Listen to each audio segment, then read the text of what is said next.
moi c'est Ellie. Voilà. Et aujourd'hui, on va vous parler de Survivre de Jeanne Boquenet-Carl.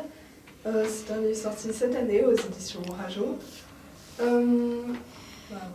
Alors, Jeanne Boqueret-Carl est née en 1970. Donc, elle a écrit quelques livres, dont le premier en 2009 aux éditions Anne Claire, ça s'appelait Les Insoumis.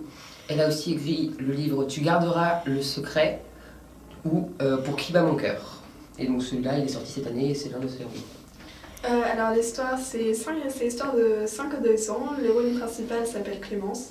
Et en fait, d'un jour, tous les adultes, ils ont disparu d'un seul coup. Ils savent pas pourquoi, mais du coup, les adolescents, ils ont commencé à s'organiser en petits clans comme ça, qui contrôlent les villes, tout ça. Et du coup, elle se cache avec sa petite sœur Nina derrière un conservatoire. Et du coup, elles essayent tant bien que mal de survivre. Un jour, elles vont rencontrer un petit garçon qui ne sait pas parler, qui s'appelle, elles l'ont surnommé Mickey parce qu'il adorait Mickey. Et bientôt, Mickey va les conduire jusqu'à Adam et Victoria. Et du coup, ils vont essayer tous les 5 de survivre et de s'enfuir de là où ils sont.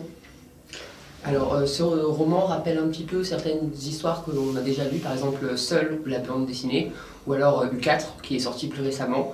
Encore une fois, c'est un peu une situation donc, de chaos total. Donc, tous les adolescents sont livrés à eux-mêmes et du coup, on peut vraiment voir qui sont ceux qui prennent le pouvoir, la violence, et toujours les mêmes personnages qui profitent du chaos pour assouvir, on va dire, leur passion, enfin leur pulsion un peu meurtrière et un peu.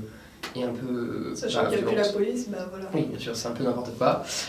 Mais c'est vraiment génial parce que du coup, comme je l'ai dit, on voit bien comment. On a l'impression qu'on a vraiment l'impression que c'est comme ça que ça se passerait si ça arrivait. C'est extrêmement réaliste. Moi, franchement, je me dirais bien que si ça devrait arriver, ben oui, ce serait comme ça. Il y aurait des gangs qui n'hésiteraient pas à tuer juste pour conserver leur autorité. Il y aurait des chefs sanguinaires qui kidnapperaient des gens. Donc ce serait vraiment une violence indescriptible, et en même temps il y aurait des gens qui, comme ces personnages-là, seraient obligés de se cacher pour survivre et essaieraient de survivre selon des idéaux qui sont un peu ceux de avant la catastrophe, on va dire.